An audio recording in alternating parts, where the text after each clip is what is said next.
আজকে একদিনে জগন্নাথ বিশ্ববিদ্যালয়, ঢাকা কলেজ, সরকারি আলিয়া মাদ্রাসা, ৩টা জায়গায় আসলে শিরোনামে ছাত্র দল এবং ছাত্র শিবির।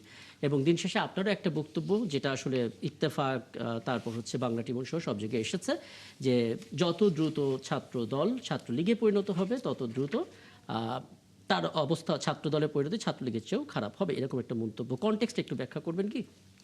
হ্যাঁ, জি অবশ্যই। এটা আসলে প্রথমত হচ্ছে আমরা এটা সব জায়গায় বলেছি। ইভেন যখন জনাব নাহিদ ইসলাম সংসদে তার প্রথম বক্তব্যে দাঁড়িয়ে কথা বলেছিলেন, এই আন্দোলনের ছাত্র সংগঠনের নাম যখন উল্লেখ করছিলেন, প্রথম উল্লেখ করেছেন ছাত্রদল, এরপরে ছাত্র শিবির, এরপরে ছাত্র শক্তি। অথচ নাহিদ ইসলাম নিজে ছাত্র শক্তির সদস্য সচিব ছিলেন। তার মানে আমরা ওইটুকু আমাদের জায়গা থেকে তাদের ওই অবদান, ত্যাগ, এই প্রত্যেকটা জিনিসকে স্বীকার করি। কিন্তু আমরা যখন খুবই অনাকাঙ্ক্ষিতভাবে দেখলাম হবিগঞ্জে, আমি তো নিজে সাক্ষী, আমি যেহেতু নিজে ওখানে ছিলাম, সেখানে আমরা প্রোগ্রাম শেষ করে যখন চলে যাচ্ছিলাম, 15 থেকে 20 জন, সব মিলে হয়তো সর্বোচ্চ 30 জন হবে যারা এসেছিল, যারা ছাত্র দলের সাথে সম্পর্কিত ছিল। আপনি দেখেছেন, আমাদেরকে তো বাদ দেন, আমাদের ছোট ভাই আলিফ, যে আর চোখে কোনোদিন দেখবে না, ইভেন রেন্টে কারের ভাড়া করার যে গাড়ির ড্রাইভার ছিল, মিডিয়া পার্সন ছিল, তারা এমনভাবে এসেছে, খুবই অনাকাঙ্ক্ষিত, আমরা আসলে কল্পনা করতে পারছিলাম না। তো তখন পরবর্তীতে আমরা খোঁজ নিয়ে যে জিনিসটা দেখলাম আসলে, যে এখানে আবার পুরো ওই জেলা ছাত্র দলের সবাই ইনভলভ ছিল, ব্যাপারটা এরকমও না। জি.কে গৌসের তারা হচ্ছে বাহিনী। এখন আমি এই পুরো পদযাত্রায়, ধরেন আমি লুৎফুজ্জামান বাবর ভাইয়ের এলাকায় গিয়েছি, সেখানে ছাত্রদলকে আমি পজিটিভ পেয়েছি, আমি সেখানে পজিটিভ বলেছি। আমি আবার হবিগঞ্জে যেটা দেখেছি, আমি তাদেরকে যেভাবে দেখেছি আমি ওইটা বলেছি। আবার হবিগঞ্জের পরের দিন আমরা মৌলভীবাজারে গিয়েছি, মৌলভীবাজার জেলা ছাত্র দলের সদস্য সচিব এসে দেখা করে বলেছে যে ভাই, যেটা হয়েছে গতকালকে আমরা দুঃখিত, আমাদের এখানে এরকম কিছু হবে না, আমরা সর্বাত্মক আপনাদের সহযোগিতা করব আমাদের জায়গা থেকে।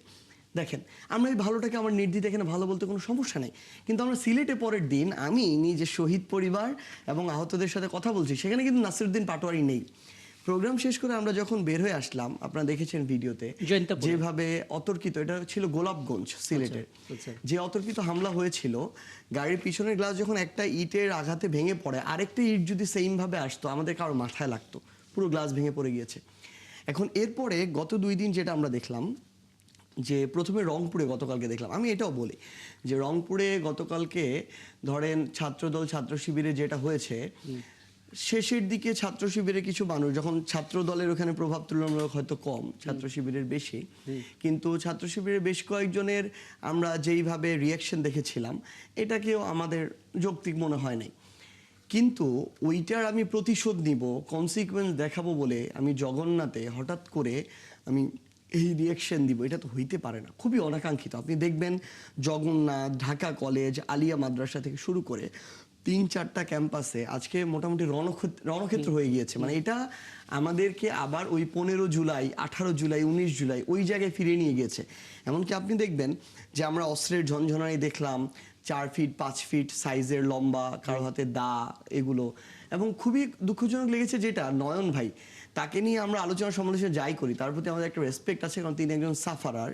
তার প্রতি একটা রেসপেক্ট আছে, কারণ তিনি আমার জুলাইয়ের একজন সহযোদ্ধা। কিংবা ধরেন ছাত্র দলের সভাপতি রাকিব ভাই, যেটা অ্যাকচুয়াল, এটা তো স্বীকার করতে আমার কোনো সমস্যা নেই। কিন্তু আমরা যখন দেখি ওই ছাত্র দলের ব্যানারে, আমি তো আমার চোখের সামনে 15 জুলাইকে দেখছিলাম আজকে, ধরেন আমার জগন্নাথে কিন্তু আমার ছাত্র শক্তি, ইনকিলাব মঞ্চ, বাম সংগঠন সবাইকে অ্যাটাক করেছে। ছাত্রদল বাদ দিয়ে যাকে পেয়েছে তাকেই অ্যাটাক করেছে। ইস্যুটা কি নিয়েছিল আসলে? ইস্যুটা ছিল, সেইখানে ইনকিলাব মঞ্চ একটা প্রস্তাব দিয়েছে যে জগন্নাথ বিশ্ববিদ্যালয়ের যে নতুন ক্যাম্পাসের কাজ হবে, এটা যেন আর্মির মাধ্যমে করানো হয়, যেন দ্রুত হয়। এই জিনিসটা হলো তাদের জায়গা থেকে প্রস্তাব। এটাকে তারা, ছাত্রদল এটাকে মনে করছে তাদের এগেনস্টে অপিনিয়নটা দিয়েছে। ওইখানে ইউজিসির আজকে প্রতিনিধি দল গিয়েছিল জগন্নাথে, ওইটা দিয়ে এটা শুরু। আমার ধরেন ছাত্র শক্তির যে, ধরেন ছাত্র শিবিরের সাথে গতকালকে কনফ্লিক্ট আমি ধরলাম, ইনকিলাব মঞ্চের সাথে তো কনফ্লিক্ট নাই, ছাত্র শক্তির সাথে তো নাই, বাম সংগঠনের সাথে তো নাই।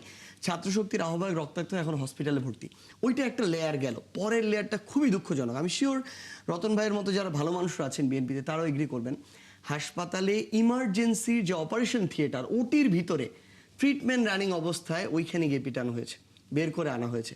আপনি দেখবেন এটা এটা তো আমি মনে পড়ে গেল আমার সেই 15 জুলাই যখন ঢাকা মেডিকেলে, বুঝতে পারছি, context শেষ করে স্পষ্ট, আমি হ্যাঁ শেষ করে তো সংক্ষেপে, জি। যেদিন হচ্ছে ঢাকা মেডিকেলে আমাদের ভাই বোনদেরকে পিটিয়ে ইমার্জেন্সিতে নেওয়া হলো, ইমার্জেন্সি আমি আমার বোন একজনকে নিয়ে ঢুকছি, ওইখানে ছাত্রলীগ আবার আমাদের উপর হামলা তারপরে আমি চালালো। বলতে পারি যে আপনি 15 জুলাই ছাত্রলীগের যে মুভমেন্ট দেখেছেন, যে অ্যাক্টিভিটি দেখেছেন, এই 4 আগস্টে আপনি সেটা ছাত্র দলের মধ্যে পাচ্ছেন মানে এটা বা সাম্প্রতিক সময়ের even মধ্যে আমি আমার পাচ্ছেন। হবিগঞ্জে দেখেছি, এটা আচ্ছা। গোলাপগঞ্জে দেখেছি। তো আমার কথা যে জায়গায় ভাই এই লাইনটা ইম্পর্টেন্ট, সেটা হচ্ছে কি দিন শেষে এটা কোনোভাবেই কাম্য না। এটা এটা শুধু ছাত্র দলের জন্য ক্ষতি না, এটা বাংলাদেশে বর্তমান ক্রিয়াশীল সকল ছাত্র সংগঠন, সকল রাজনৈতিক দল, বাংলাদেশের স্থিতিশীলতা, বাংলাদেশের ভবিষ্যৎ সবকিছুর জন্য হ্যাঁ, আমি ক্ষতি। ইম্প্যাক্ট নিয়ে একটু পরে আসবো। আমি একটু মাননীয় সংসদ সদস্য কামরুজ্জামান নতুন আপনি শুনলেন, এবং আপনি আসলে ছাত্র দলের যে সাম্প্রতিক কর্মকাণ্ড সেটাকে কিভাবে অবজার্ভ করছেন? ছাত্রলীগের সাথে তুলনা করবেন, যেটা আসলে সার্জিস আলম ইঙ্গিত দিলেন? ব্যক্তিগতভাবে আজকে এমন দুজন আলোচক, যে সশরীরে উপস্থিত, আরেকজন মানে বাসা থেকে অনলাইনে ভার্চুয়ালি যিনি জড়িত, বিশেষ করে ওনার সাথে পরিচয় হয়েছে অন্তর্বর্তীকালীন সরকারের যে দায়িত্বে থাকা অবস্থায়। ওনার ভাব গাম্ভীর্যতা, ওনার ধীরপ্রত্যয়ী মনোভাব, সাহসী যে উচ্চারণগুলো, হ্যাঁ আমার মানে আমি খুব আকৃষ্টভাবেই মনে করেছিলাম আজকের ওনাদের কাছ থেকে শুনবো। এবং জুলাইয়ের অনেক স্মৃতিচারণ, আজকে তো আমরা একটা মাসকে মানে 36 মাস হিসাবে, হ্যাঁ আন্দোলনের 36 মাস, এটা তো তাৎপর্যতা। আমি অনেক কিছু শিখতে বা আমার অজানা অনেক কাহিনীগুলো, যেহেতু অন্তর্বর্তীকালীন সরকারের খুব দায়িত্বশীল মানুষ ছিলেন শফিক ভাই, আর আমার তো ঢাকা বিশ্ববিদ্যালয়ে ওরা যাদের সাহসের উপরে দাঁড়িয়ে দুঃসাহসের পাখে ভর করে একটা সফল আন্দোলনে, যদিও ধারাবাহিকভাবে এখানে সব রাজনৈতিক সংগঠন এটা ক্রিয়াশীল ছিল, আমার বেগম খালেদা জিয়ার স্যাক্রিফাইস, তারেক রহমানের বিদেশের অবস্থান, এবং সর্বোপরি আমরা যারাই এর অন্তর্ভুক্ত ছিলাম ওই পরিমাপটা করার জন্য কিন্তু আসি নাই। কিন্তু দুঃখজনক আজকে সার্জিস ওনার দায়িত্বশীল একটা জায়গা থেকে যে ঘটনাগুলো অবতারণা করলেন, আমি আমার প্রসঙ্গে একটু বলি। আমি মুন্সিগঞ্জ জেলার শহর এবং সদরের এমপি। আগামীকাল আমরা এই 5ই অগাস্টের যে প্রোগ্রামটা, ওইখানে আমরা সব দল মিলিয়ে, জাতীয়তাবাদী দল, ছাত্র শিবির, জামাত ইসলাম, এনসিপি সবাই মিলে কিন্তু আজকেও আমরা প্রোগ্রাম, এবং আগামীকালে সেম প্রোগ্রাম। কিছুদিন পূর্বে আমরা জামাত ইসলাম সবাইকে নিয়ে কচুরিপানা পরিষ্কার এবং আমাদের মাদক বিরোধী আন্দোলন আমরা একসাথে করলাম। তো আমি এখন এই শোয়ের পরে আমি কি বলবো, আমি আমাকে সত্য কথা এবং সত্য নির্ভর এবং সততার সহিত যদি আমি কথাটা বলি, আগামীকাল আমার এই যে এখন যারা আমরা রাজনীতিতে অবস্থান করছি, ক্রিয়াশীল যারা, তাদের সাথে কালকের সম্পর্কটা কি হবে আমি কিন্তু জানি না। আমার যে পরিবেশগতভাবে আমি যে একটা মুড নিয়ে আমি এসেছিলাম, আগামীকালের যে আনন্দ, যারা আমরা বেঁচে আছি এবং বেঁচে থাকার আনন্দের মধ্যে আমাদের যে অর্জনটা, এই অর্জনটা আগামী দিনে একটা আলোকিত বাংলাদেশ করার জন্য যে যার অবস্থান থেকে ওনারা কি 18 মাস কি করেছেন, কতটুকু পারেননি, আমার ভাইরা সংসদে আসতে পারেননি, যাদেরকে সংসদে বুঝতে পেলে পারছি। এই সংসদ যেটা আপনি হতো, এই ইস্যুতে একটু বলেন, এখন যে ছাত্রদল ইস্যুতে আমি এখন আসছি। আপনার যে প্রসঙ্গ, এটা কখনই এটা কাঙ্ক্ষিত, এটা কোনো বিষয় হতে পারে না। জি। তবে এটা আমি অনাকাঙ্ক্ষিত এই কারণেই বলবো, যেহেতু আমি একটা জেলার প্রতিনিধিত্ব করি, আমার জেলার মধ্যে এই ধরনের সেন্ট্রাল থেকে আমার বিরোধী দলের কারোর সাথে কোনোভাবেই কোনো সংঘর্ষ এবং এই ধরনের পরিবেশ তৈরি হোক, এই যে আজকে যে বিষ বাষ্প একজন আরেকজনের প্রতি যে সংঘাতটা আজকে যেটা দেখলাম, এটা তো কোনো ন্যাশনাল বা আমার দলের তো এটা রাজনৈতিক কোনো প্রোগ্রাম না। কারণ আজকে দেখেন তারেক রহমান আজকে বক্তব্য বলে দিয়েছেন, উনি জুলাইকে সবার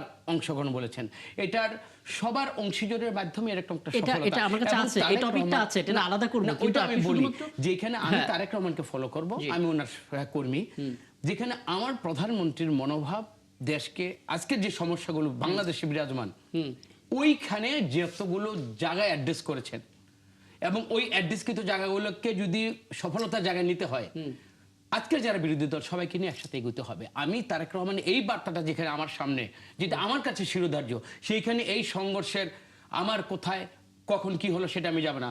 তবে সার্জিস ওনাকে আমি বলতে চাই, যেদিন আপনাদের এখানে হবিগঞ্জের ঘটনা হলো, পরের দিন কিন্তু একটা প্রতিবাদ সভা ছিল মুন্সিগঞ্জে। আপনি খবর নেন, আমাদের ছাত্রদল এবং আমরা যারা আছি সবাইকে পানি এবং আপেল দিয়ে আপনাদেরকে আমরা কিন্তু মানে আপনাদেরকে মানে আমরা এরকম বলেছি যে একটা প্রচেষ্টা থাকবে, একটা অন্যায় যদি প্রচেষ্টা আমাদের তরফ থেকে সহমর্মিতা এবং মর্যাদার ক্ষেত্রে আমরা কিন্তু এইভাবে দিয়েছি। অন্যান্য ক্ষেত্রে কোথায় হয়েছে সামগ্রিক বিবেচনা এর বিশ্লেষণ আমি এই মুহূর্তে এখন আপাতত দিচ্ছি না। ঠিক আছে, আমি আপনার কাছে এই প্রশ্নের উত্তর পেলাম না, আবার একটু জানার না, চেষ্টা আমি করব। কিন্তু উত্তর দেব। না। আমি দেখি ওনারা কতটুকু অ্যাগ্রেসিভ আমি বিরতি করেছি, প্রশ্নটা আবার আপনাকে করব। আমি একটু then I will just deliver my আচ্ছা, আমি একটু শফিকুল আলমের সঙ্গে কথা বলি। জনাব শফিকুল আলম, আপনি এসেছেন বা ছিলেন সেই সময়, আর দ্বিতীয় হচ্ছে আপনি একজন সিনিয়র সাংবাদিক, দীর্ঘদিন ধরে আসলে সাংবাদিকতা করেছেন।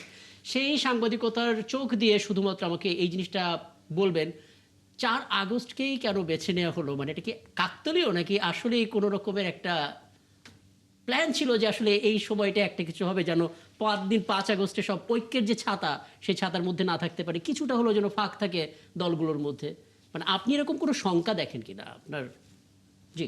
না, দেখেন, তিনটা জায়গায় তো আজকে আমরা কিছু ভায়োলেন্স দেখলাম, সেটা খুবই অনাকাঙ্ক্ষিত এবং আমার মনে হয় না যে মানে আমরা যে পলিটিক্সটাকে ফেলে দিয়ে আসছি সেটা যেন আবার রিসার্ফেস না করে।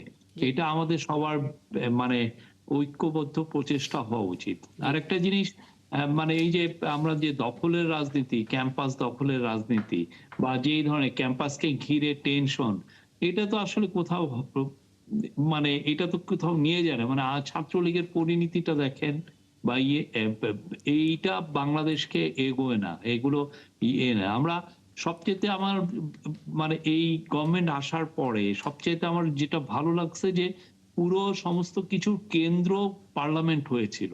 জি। আমাদের যা এই যে ডিবেট বা যে টেনশন গুলো সেগুলো বা যেগুলো নিয়ে আমরা টেনশন তৈরি হচ্ছে সেগুলো let's talk in the parliament. এবং আপনি দেখেন ব্রিলিয়ান্ট 2টা সেশন হয়েছে। তো এগুলো যদি সেশন হয় তাহলে হয় কি ওই ক্যাম্পাসে কেউ ওর উপর আধিপত্য এগুলো আর থাকে না। কারণ আপনার যে কথাটা আপনি বলার সুযোগ চাচ্ছিলেন সেটা তো আপনি পার্লামেন্টেই বলছেন।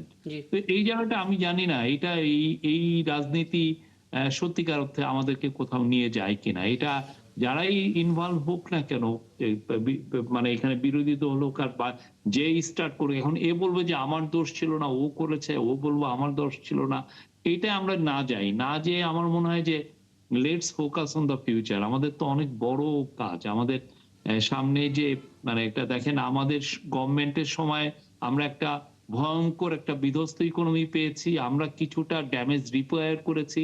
এখন ওনারা আবার আরো চেষ্টা করতেছেন, সবাই মিলেই তো চেষ্টা যে ইকোনমিকে আবারকে ফিরিয়ে আনা।